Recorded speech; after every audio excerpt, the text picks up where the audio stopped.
Há uma pergunta que ninguém faz em voz alta na igreja, mas que quase todo mundo carrega em silêncio.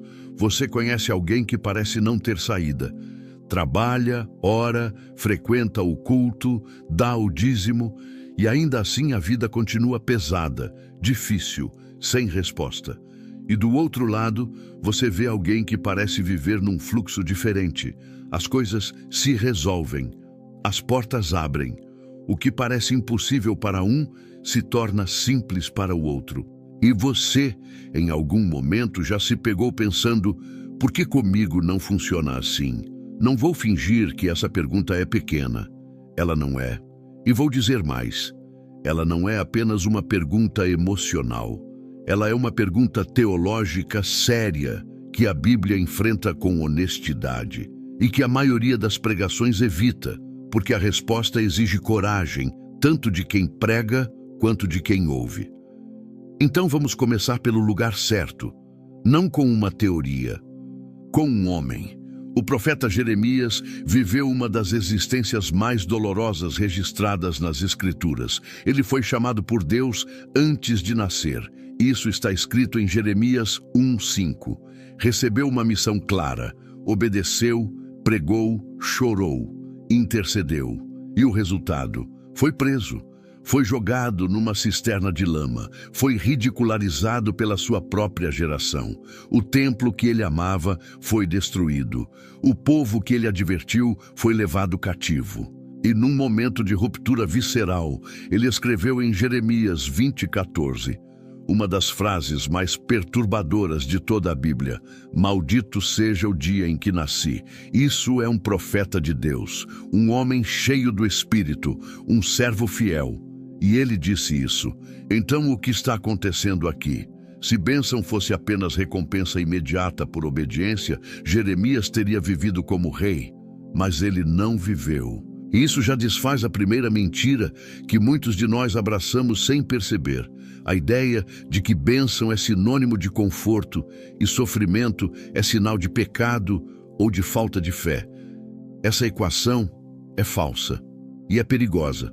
Mas antes de ir além, preciso ser honesto com você. Nem todo sofrimento é como o de Jeremias. Há sofrimentos que não têm nada de santo nem de profético. Há vidas que estão difíceis porque houve escolhas erradas que abriram portas que não deveriam ter sido abertas. Há relacionamentos destruídos por orgulho que nunca foi reconhecido. Há finanças em colapso por causa de desonestidade que ainda não foi confessada. A saúde abalada por estilos de vida que contradizem o que a própria boca de Deus ensina sobre o corpo. E aí está o ponto que precisa ser dito com clareza. Nem todo sofrimento é perseguição espiritual. Às vezes, o sofrimento é consequência.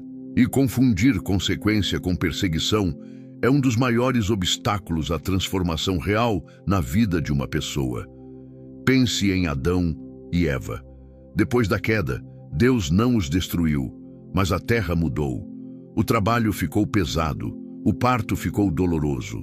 A relação entre eles ficou marcada por tensão, não como vingança divina, mas como consequência natural de uma ruptura espiritual. Quando o ser humano se desconecta de Deus, a estrutura da vida começa a rangir. Isso está em Gênesis 3 e é mais atual do que qualquer manchete de jornal. Mas então, por que algumas pessoas parecem sair dessa estrutura quebrada? Porque alguns vivem num nível diferente de paz, de provisão, de direção. O que eles têm que os outros não têm? Vou te dizer o que não é a resposta. Não é sorte. Não é que Deus tem favoritos arbitrários. Não é que uns oraram mais alto ou choraram mais no altar. Essas explicações são rasas demais para uma questão tão profunda. A resposta começa numa palavra que a cultura cristã contemporânea tem evitado com esforço admirável: obediência. Não como performance religiosa, não como tentativa de ganhar pontos com Deus, mas como alinhamento real com a estrutura invisível que Ele criou para sustentar a vida humana. Deuteronômio 28 é um capítulo que ninguém gosta de ler inteiro. A maioria para no versículo 14. as bênçãos, a cabeça e não a cauda, abençoado na cidade e no campo. Mas o capítulo continua. E a partir do versículo 15, começa uma lista de realidades que viria sobre o povo se ele abandonasse os caminhos de Deus. Confusão, fracasso, doença, derrota, perseguição. E o texto é brutalmente claro sobre a causa. Não foi Deus quem mudou, foi o povo que se desviou. Isso não é crueldade divina. É a descrição de uma lei espiritual que funciona de forma tão precisa quanto a lei da gravidade. Você não precisa acreditar na gravidade para cair. E você não precisa acreditar nas consequências espirituais da desobediência para experimentá-las. Mas aqui está a atenção real. Você pode ser uma pessoa genuinamente obediente, sinceramente comprometida com Deus, e ainda assim passar por uma temporada de dor intensa, como Jeremias, como Jó, como Paulo, que escreveu em 2 Coríntios 11 sobre naufrágios, açoites, prisões, fome e perigo constante, e que ao mesmo tempo escreveu em Filipenses 4 sobre uma paz que ultrapassa todo o entendimento. Como as duas coisas existem ao mesmo tempo? Como alguém pode estar no limite e em paz ao mesmo tempo? Essa é a pergunta que a pregação fácil não consegue responder. Porque a resposta não está numa fórmula, está numa pessoa. E está numa relação que transforma a percepção do sofrimento sem necessariamente remover o sofrimento imediatamente. Quero que você segure essa tensão. Não vou resolver ela agora, porque ela não pode ser resolvida em uma frase. Ela precisa ser trabalhada na palavra, bloco por bloco, até que a sua visão sobre bênção e sobre sofrimento seja completamente reconstruída. Porque a verdade é que muita gente está sofrendo por razões que poderia mudar e não sabe. E outra parte está sofrendo por razões que não pode mudar agora e está interpretando esse sofrimento de forma errada, como abandono, quando na verdade é formação. E confundir essas duas categorias é o que mantém pessoas estagnadas por anos, às vezes décadas. Antes de irmos ao próximo bloco, deixa eu te fazer uma pergunta direta. Quando você pensa na sua vida hoje, você sabe distinguir o que está difícil por causa de uma consequência que ainda não foi enfrentada, daquilo que está difícil porque Deus está te moldando para algo que você ainda não enxerga? Essa distinção muda tudo.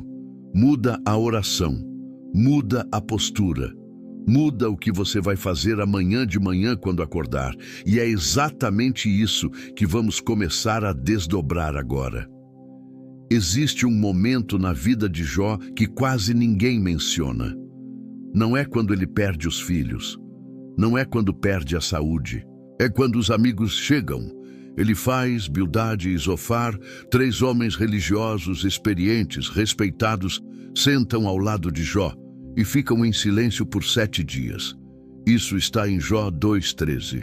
7 dias de silêncio. Até aí, eles estavam certos. O problema começou quando eles abriram a boca. E o que eles disseram? Disseram o que a maioria das pessoas ainda diz hoje quando vê alguém sofrendo. Você está sofrendo porque errou.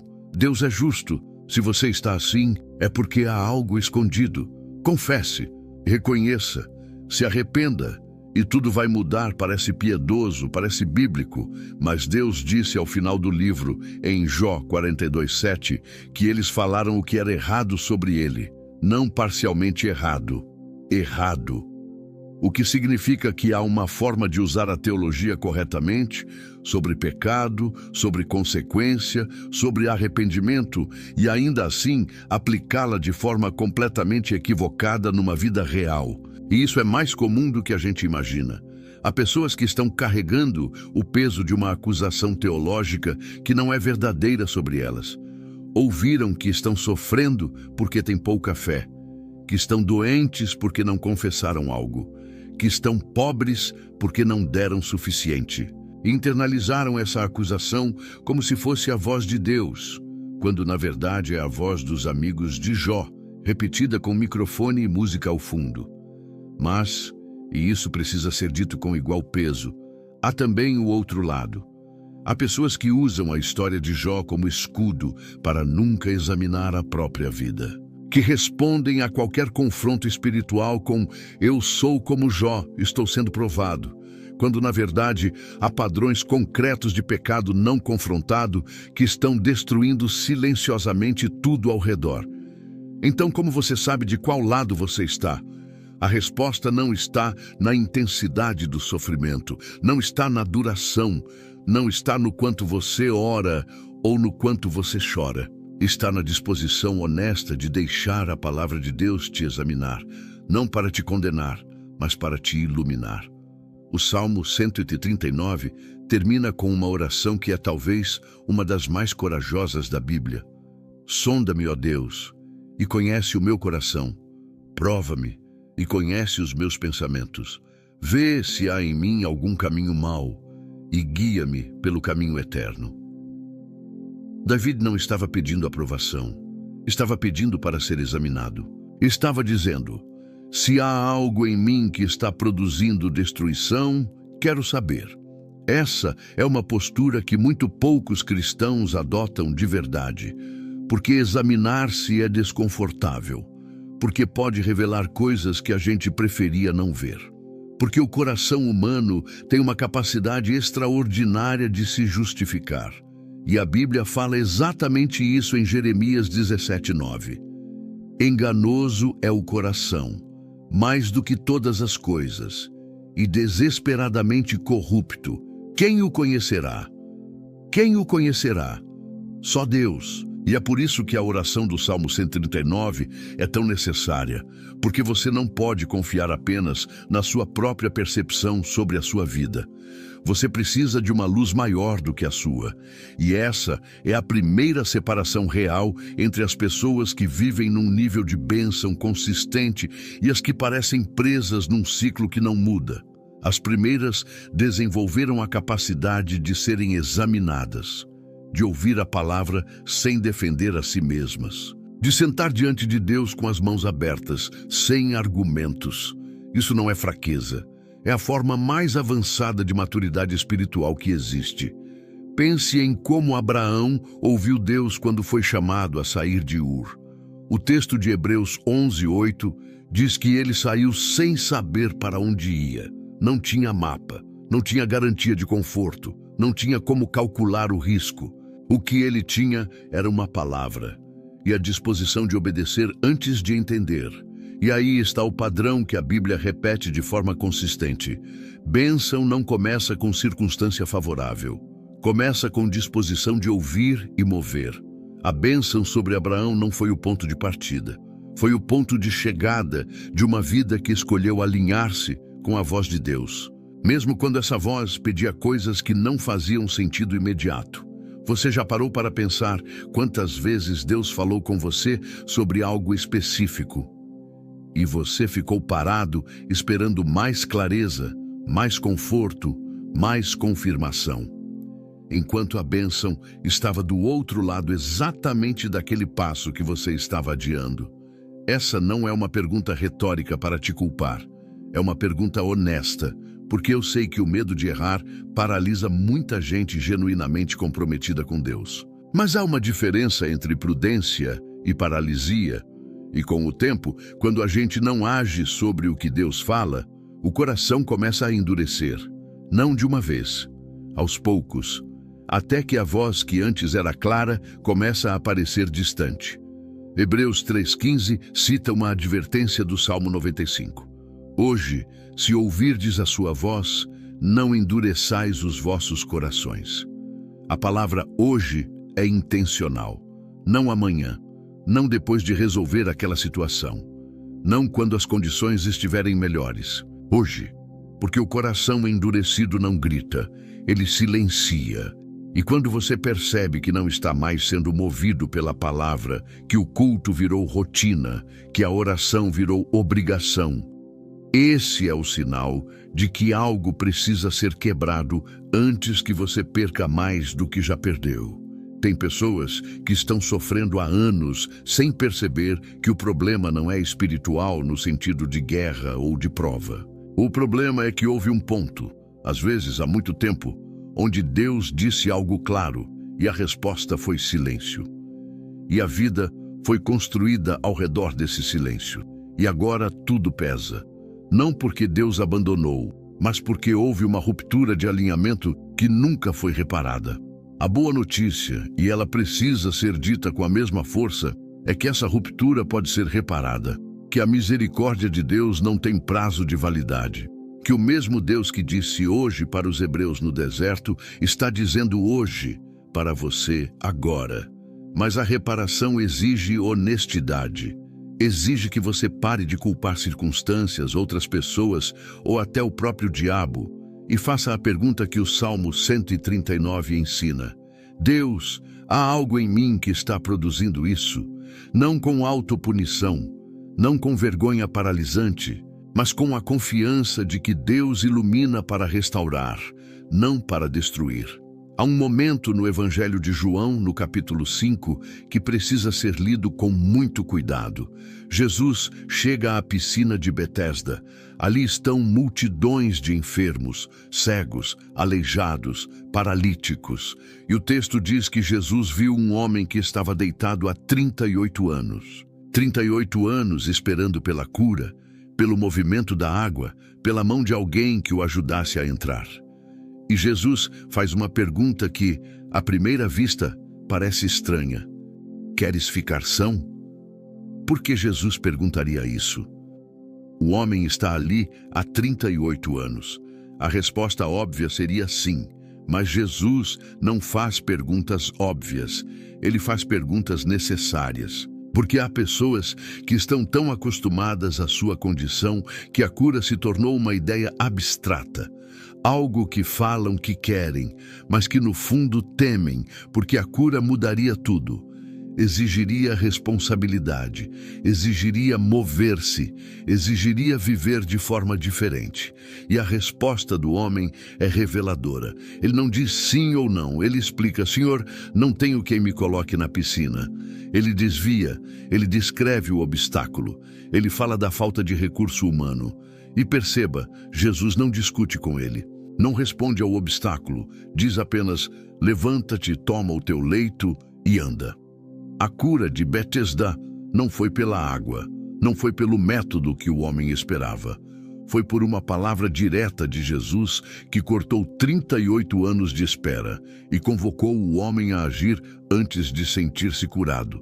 Isso é profundamente importante para o que estamos discutindo, porque uma das razões pelas quais algumas pessoas permanecem na mesma condição por anos não é falta de vontade de Deus, não é ausência de fé, é que elas estão esperando por uma combinação de circunstâncias que nunca vai chegar antes da obediência. Estão esperando sentir antes de mover, estão esperando que alguém as coloque na piscina, quando Jesus já disse: levanta-te. Quantos de vocês estão esperando por alguém para começar o que Deus já mandou começar? Esperando pelo cônjuge certo para buscar a Deus de forma séria? Esperando pela estabilidade financeira para ser generoso? Esperando pela reconciliação do outro lado para perdoar? Esperando pelo momento perfeito para obedecer? O homem de Betesda tinha uma explicação muito razoável para a sua imobilidade. E essa era exatamente a armadilha. Porque explicações razoáveis para a desobediência são as mais difíceis de reconhecer, porque elas parecem legítimas. Mas veja o que acontece quando ele obedece à palavra de Jesus. Ele se levanta, toma o leito e anda. Não antes da cura, não depois de entender. Durante o ato de obedecer, a transformação veio através do movimento, não antes dele. E aqui está uma lei espiritual que a Bíblia confirma repetidamente. A bênção de Deus raramente precede a obediência. Ela acompanha a obediência. Ela se revela no processo de mover-se na direção do que Deus falou. Elias, no período de seca de 1 Reis 18, anuncia para Acabe que vai chover. antes de qualquer nuvem aparecer no horizonte. Depois, vai ao topo do Carmelo e ora. Manda o servo olhar 7 vezes. Na 7ª vez, uma nuvem pequena como a palma de uma mão. E Elias manda Acabe apressar-se antes que a chuva o impeça. A chuva vem durante o movimento de fé, não antes. Isso não é uma fórmula mágica, é um padrão espiritual. Deus honra a fé que se expressa em ação, não a fé que aguarda em passividade, chamando isso de esperar em Deus. Há um tipo de espera que é santa, é a espera que envolve preparo, posicionamento e prontidão. Mas há um tipo de espera que é, na verdade, evasão, e ela usa linguagem espiritual para disfarçar o que é simplesmente medo ou acomodação. Como você sabe qual é a sua? Pela pergunta que Jesus fez ao homem de Betesda: você quer ser curado? Não no sentido emocional. Você deseja isso? Mas no sentido real, você está disposto a fazer o que a cura vai exigir de você? Porque cura espiritual exige coisas concretas. Restauração de relacionamentos exige humildade real. Libertação financeira exige disciplina e, às vezes, sacrifício. Renovação da mente exige que você troque o que você consome mentalmente. Não há bênção que chegue sem custo no nível da sua obediência. E essa verdade incomoda porque vivemos numa cultura, inclusive dentro da igreja, que promete resultados sem processo, que oferece colheita sem preparo do solo, que fala em bênção como se fosse algo que vem de fora para dentro, sem que nada precise mudar por dentro. Mas o próprio Jesus, em João 15:4, usa uma imagem agrícola: permanecei em mim, e eu permanecerei em vós. Como o ramo não pode dar fruto de si mesmo, se não permanecer na videira, assim também vós não podeis dar fruto, se não permanecerdes em mim. O fruto não vem do esforço do ramo, vem da conexão com a videira, mas a conexão precisa ser mantida. E quando o ramo começa a crescer em direção diferente da videira, quando os hábitos, os pensamentos, as prioridades começam a se afastar do que Deus estabeleceu como centro, o fluxo de vida diminui. Não porque Deus retirou o amor, mas porque o canal de conexão foi comprometido. Há algo na sua vida que está crescendo na direção errada?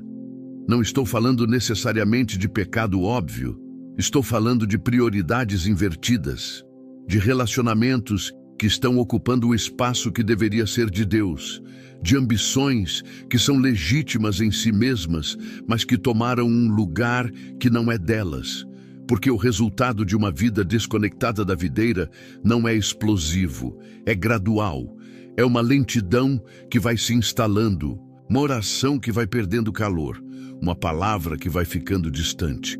E um dia você olha para a sua vida e percebe que está produzindo muito pouco. Não porque Deus mudou, mas porque a conexão foi negligenciada. O retorno a essa conexão não começa com um grande gesto espiritual. Começa com honestidade, com o reconhecimento de que algo foi colocado no lugar errado. E com a disposição de reorganizar, não pela força da vontade, mas pela graça que Deus oferece a quem reconhece a necessidade. Existe uma cena no livro de Ruth que passa despercebida pela maioria das leituras superficiais, mas que contém uma das revelações mais poderosas sobre como a bênção de Deus funciona na vida real. Noemi voltou de Moabe devastada. Perdeu o marido, perdeu os 2 filhos. E quando chegou a Belém, disse às mulheres da cidade: não me chameis Noemi, chamai-me Mara, porque o Todo-Poderoso me tratou muito amargamente. Ela estava convicta de que a mão de Deus havia se voltado contra ela, que tudo estava perdido, que a bênção era coisa do passado, mas havia uma jovem moabita ao lado dela que havia dito uma das frases mais densas de todo o Antigo Testamento: onde tu morreres, morrerei eu, e ali serei sepultada. Ruth não voltou. Ruth ficou.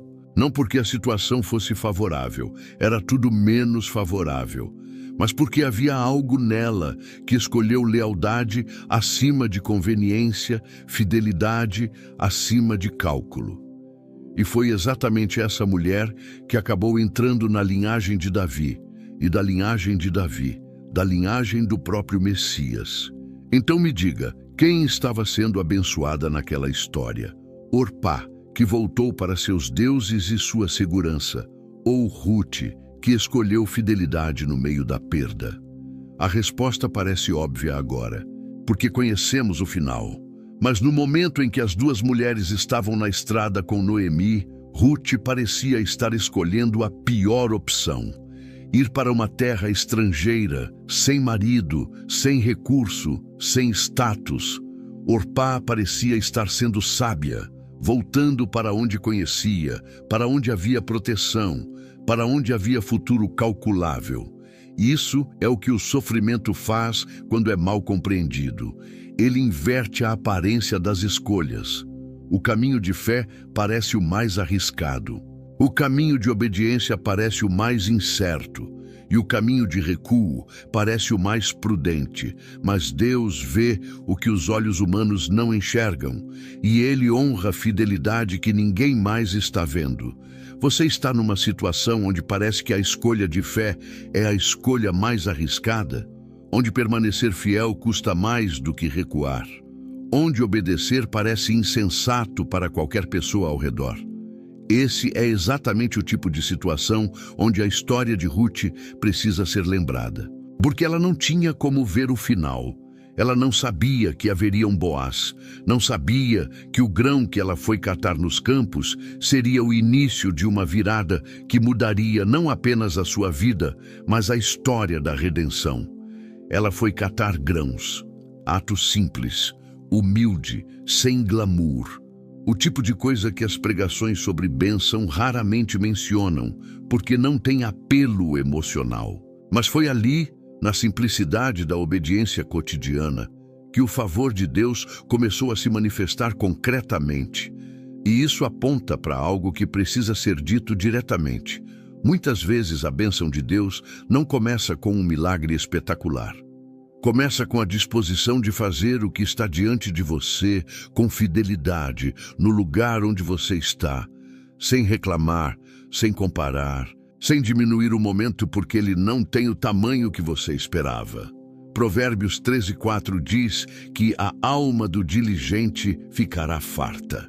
Não a alma do que espera, não a alma do que reclama, a alma do diligente. Aquele que trabalha no que tem, faz o que pode e confia que Deus honra o movimento fiel. Mas aqui está a atenção que preciso nomear, porque ela é real. Há pessoas profundamente diligentes que ainda assim estão em situações muito difíceis, que fizeram tudo certo segundo o que sabiam, e ainda assim o resultado não veio. E se eu ficar apenas falando de diligência sem reconhecer essa realidade, estarei sendo como os amigos de Jó, aplicando verdade no lugar errado. Então, vamos segurar as duas coisas ao mesmo tempo. Há sofrimento que é resultado de escolhas que ainda podem ser mudadas. E há sofrimento que é parte de uma formação que Deus está conduzindo com uma precisão que ultrapassa a nossa compreensão no momento presente. O apóstolo Paulo, em Romanos 8:28, escreveu uma das promessas mais citadas e menos compreendidas da Bíblia. Sabemos que todas as coisas cooperam para o bem daqueles que amam a Deus, daqueles que são chamados segundo o seu propósito. Essa frase não diz que todas as coisas são boas, não diz que Deus causou o mal. Diz que Deus tem a capacidade de cooperar todas as coisas, inclusive as que não deveriam ter acontecido, inclusive as que foram causadas por erro humano, inclusive as que vieram de uma maldade real, em direção ao bem daquele que o ama e permanece alinhado com o seu chamado. Isso é uma promessa de soberania, não de explicação. Você não vai sempre entender o porquê, mas pode confiar no quem. E essa confiança, fundamentada na natureza imutável de Deus, não em circunstâncias favoráveis, é o que separa quem atravessa o sofrimento transformado de quem atravessa amargado. Noemi voltou de Moabe convicta de que estava maldita. Mas Deus estava trabalhando numa moabita fiel ao lado dela, que ela ainda não sabia que era parte do plano. Às vezes a bênção ainda está chegando. Você simplesmente ainda não consegue ver ela, porque está olhando para os campos vazios e não para a jovem que está ao seu lado. Paulo escreveu 2 Coríntios do lugar mais improvável para uma carta sobre graça divina. Ele estava exausto, perseguido e, em algum nível, desolado. O capítulo 4 começa com "não desanimamos". E essa frase só tem peso real quando você sabe que o contexto era de razões suficientes para desanimar. E então ele escreve algo que, se você ler rápido, passa como frase teológica bonita, mas que, quando você para e examina, é uma das declarações mais densas do Novo Testamento. Porque esta leve e momentânea tribulação nos está produzindo um eterno e excelente peso de glória. Pirzingunsku 4:17. Leve, momentânea. Paulo chamou de leve o que ele havia descrito no capítulo 11 como naufrágio, chicotadas, prisão e fome. Isso não é negação, não é espiritualidade superficial que ignora a dor, é perspectiva. É a capacidade de olhar para o sofrimento presente através da lente da eternidade. E nessa perspectiva, a proporção muda completamente. O que Paulo está dizendo, em essência, é que há sofrimentos que estão produzindo algo, não apenas passando pelo corpo e deixando cicatriz, mas ativamente produzindo, como um processo metalúrgico que usa calor para separar impureza de metal precioso. E isso muda tudo na forma como você olha para o que está vivendo. A pergunta não é apenas por que isso está acontecendo comigo. A pergunta é o que isso está produzindo em mim. Porque há sofrimentos que produzem amargura. E isso acontece quando a dor é processada sem Deus, quando ela é carregada com ressentimento, quando ela vai sendo acumulada como prova de que Deus não é bom ou que a vida não tem sentido. A mesma dor, processada com Deus, através da palavra, com honestidade e com fé, produz uma profundidade de caráter que não pode ser construída de nenhuma outra forma. Pedro, na sua primeira carta, usa uma imagem que complementa Paulo. Ele fala de fé provada como ouro provado pelo fogo. 1 P 1:7. O fogo não cria o ouro. Ele revela e purifica o ouro que já estava ali. A prova não cria a fé. Ela revela e purifica a fé que Deus já depositou em você. Mas aqui está o que ninguém gosta de ouvir. Esse processo exige que você permaneça no fogo o tempo suficiente. Que você não fuja da prova antes que ela complete o trabalho. Que você não procure um atalho que te tire do desconforto antes que o desconforto termine de fazer o que precisava fazer em você. E isso é extremamente difícil, porque o impulso natural humano é minimizar a dor, sair da situação difícil o mais rápido possível, encontrar alívio imediato. E há vezes que isso é sábio e correto, mas há vezes que a saída antecipada custa o resultado que estava sendo formado. Pense em José. O texto de Gênesis registra que ele foi vendido aos 17 anos e que chegou ao palácio do faraó aos 30 anos, 13 anos, 1 década e 3 anos entre a promessa dos sonhos e o cumprimento. E no meio disso, escravidão, falsa acusação, prisão. Não um ano difícil, 13 anos de processamento. E em nenhum lugar do texto, José é descrito como alguém que estava tentando sair da sua situação pelo atalho. Em cada lugar onde ele chegava, o texto diz que o Senhor era com ele e que ele prosperava naquele lugar. Na casa de Potifar, ele prosperou. Na prisão, ele prosperou. Não porque a situação fosse boa, mas porque ele carregava algo que as circunstâncias não conseguiam remover. E você sabe o que é impossível saber sobre alguém olhando de fora? Se a pessoa está num processo de formação divina, ou se está presa por escolha própria. Porque externamente, os dois podem parecer iguais. Ambos estão numa situação difícil. Ambos estão esperando, ambos não estão vendo o resultado ainda. Mas internamente há uma diferença abissal. Um está sendo formado por Deus enquanto permanece fiel. O outro está preso por uma decisão que precisa ser revisada. Como você distingue? Por aquilo que está sendo produzido internamente. O processo de formação de Deus produz crescimento em humildade, em dependência, em profundidade de caráter, em capacidade de servir, em amor genuíno. Ele pode doer, mas não corrói, não destrói a identidade, não produz amargura se processado com Deus. Já a prisão por escolha própria ou por desobediência não resolvida produz estagnação. Produz um tipo de dor que não transforma, produz ressentimento crescente, produz culpa que não encontra resolução, porque o problema real ainda não foi enfrentado. Você precisa olhar para a sua vida agora e perguntar com honestidade: o que esse período está produzindo em mim? Estou saindo desse tempo mais dependente de Deus, mais humilde, mais capaz de amar? Ou estou saindo mais duro, mais cínico, mais distante? A resposta a essa pergunta revela mais sobre o que está acontecendo espiritualmente do que qualquer circunstância externa. Há uma oração no jardim do Getsêmani que precisa ser lida não como evento histórico distante, mas como a realidade mais viva e contemporânea que existe sobre a relação entre a vontade humana e a vontade de Deus.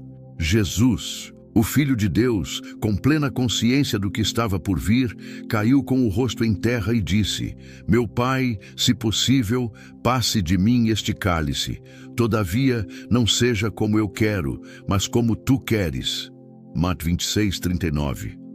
Pense no peso disso.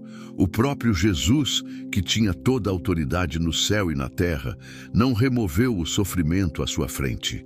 Não usou o poder divino para desviar do caminho difícil. Não interpretou a angústia como sinal de abandono de Deus. Ele a nomeou. Ele a levou ao Pai com honestidade total. E então, dentro dessa honestidade, entregou a própria vontade. Não seja como eu quero, mas como tu queres. Essa é a oração mais difícil que um ser humano pode fazer. Não porque as palavras são complicadas, porque elas custam tudo. Elas custam o controle, custam a agenda, custam o direito de definir como a história vai ser escrita. E aí está o ponto central de tudo que temos discutido. Há um nível de bênção, não superficial, não apenas material, mas o tipo de bênção que sustenta a alma em qualquer circunstância, que só é acessível do outro lado dessa entrega, do outro lado da oração de Getsêmani. Enquanto a nossa oração for basicamente Senhor, faz do meu jeito e obrigado, estaremos sempre vivendo num nível menor do que Deus planejou. Não porque Ele seja cruel, mas porque a vida que Ele planejou para nós exige uma capacidade de confiar que só é desenvolvida quando a gente larga o volante.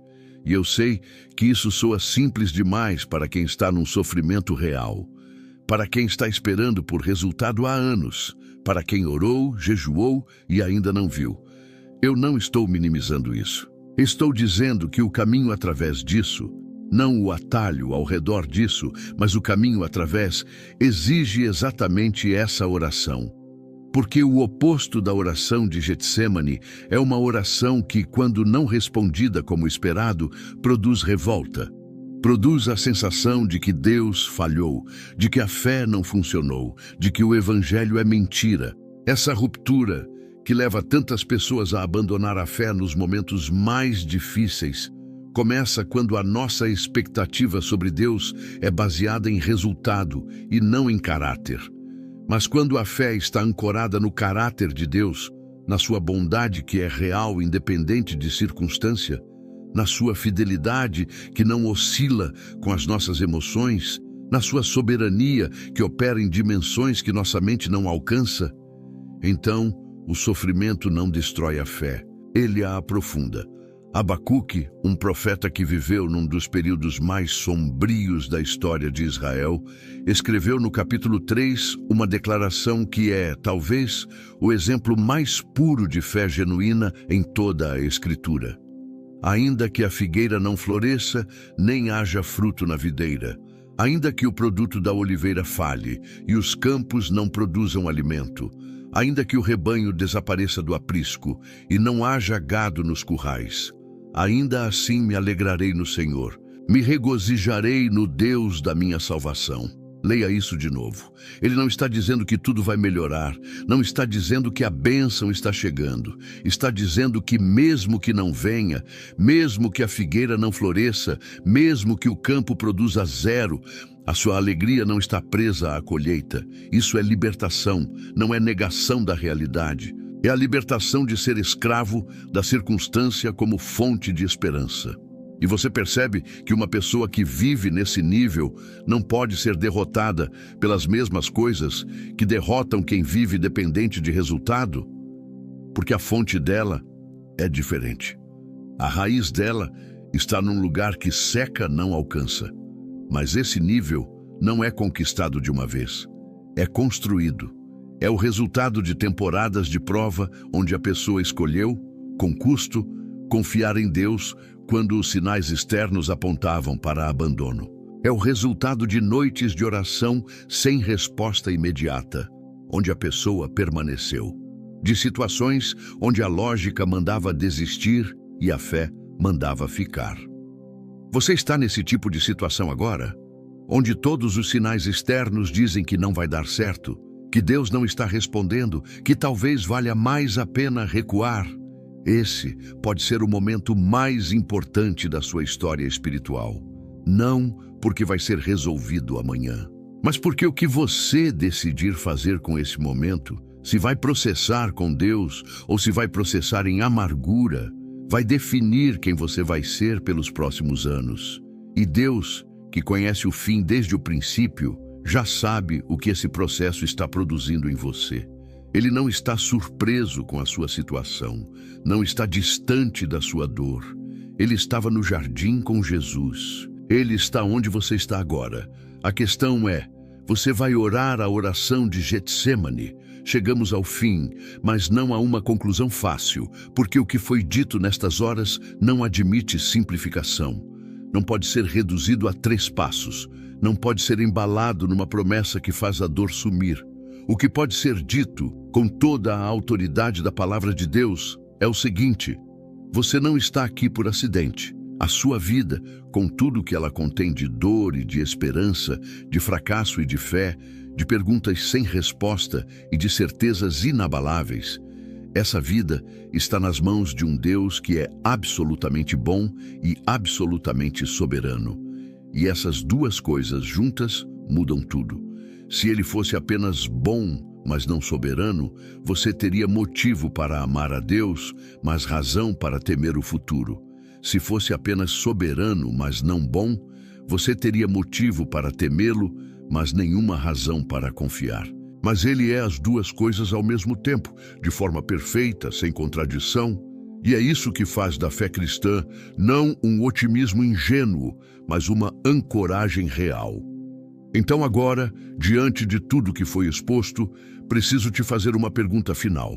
Não uma pergunta retórica para fechar bonito. Uma pergunta real que exige resposta real. Onde você está hoje? Não externamente, mas internamente. Você está vivendo de forma alinhada com o que Deus colocou na sua palavra sobre como a vida deve ser vivida? Ou há algo que ficou sem ser dito, uma área de desobediência não confrontada, um relacionamento com ressentimento não resolvido, uma direção que Deus indicou e você não seguiu, um pecado que você tem administrado ao invés de abandonar? Não estou perguntando isso para condenar. Estou perguntando porque a misericórdia de Deus não cancela a necessidade de honestidade. E porque Ele não pode restaurar o que não foi trazido diante dele com sinceridade. A mulher do fluxo de sangue, em Marcos 5, tinha 12 anos de sofrimento. 12 anos de médicos, de gastos, de isolamento, de vergonha. E o texto diz que ela ouviu falar de Jesus e veio por trás na multidão e tocou a borda do seu manto. Ela não esperou condições perfeitas, não esperou que Jesus viesse até ela. Ela se moveu na direção dele, no meio da multidão, no meio da fraqueza, no meio de tudo que deveria tê-la impedido. E Jesus parou. Sentiu que virtude saíra dele. E quando ela se revelou, ele não a repreendeu por ter tocado sem permissão. Ele disse: Filha, a tua fé te salvou. Vai em paz e fica curada da tua enfermidade. Filha, não mulher impura, não pecadora. Filha, essa é a linguagem com que Deus se dirige a quem vem a Ele com fé real. Não com performance, não com teoria teológica sofisticada, com uma fé que se move na direção dele mesmo quando o corpo está fraco e o ambiente está contra. Você hoje pode ser essa pessoa. Não importa quanto tempo se passou. Não importa o tamanho do fracasso. Não importa o quanto a situação parece impossível. A beira do manto de Jesus está acessível agora. E ele ainda para quando alguém o toca com fé verdadeira. Mas tocar com fé verdadeira exige que você saia de onde está e se mova na direção dele. Que você deixe o ciclo de explicação e entre no ciclo de obediência. Que você pare de administrar a sua condição e comece a buscar a sua presença. Hoje, se você está num ciclo de sofrimento que veio de escolhas, há perdão disponível. Há misericórdia que é nova toda manhã. Há um Deus que não usa o seu passado como argumento contra o seu futuro.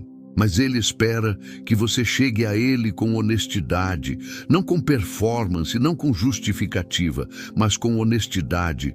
E se você está num sofrimento de formação, se está numa temporada que dói, mas que Deus está usando para produzir algo que você ainda não consegue ver, então a palavra para você é: permaneça. Continue fiel no lugar onde você está. Continue fazendo o que está diante de você com integridade. Continue orando mesmo quando parece que o céu está em silêncio. Porque o silêncio de Deus não é a ausência de Deus. E a sua demora não é sua negativa. Ele foi fiel com Abraão. Foi fiel com Ruth. Foi fiel com José. Foi fiel com Paulo. Foi fiel com a mulher que tocou a borda do manto. Ele não mudou. E por isso, não com base em emoção, não com base em circunstância, mas com base no caráter imutável de Deus revelado nas Escrituras. Você pode confiar nele hoje, com tudo que você tem, com tudo que você é, com tudo que você não entende e com tudo que você carrega. Porque no final, a pergunta não é por que alguns são abençoados e outros sofrem. A pergunta real é: diante de tudo que você sabe sobre Deus, o que você vai fazer agora? Essa decisão, feita hoje, neste momento, pode ser o ponto de virada que você esperou por anos. Tem de bom ânimo, eu venci o mundo. João 16:33.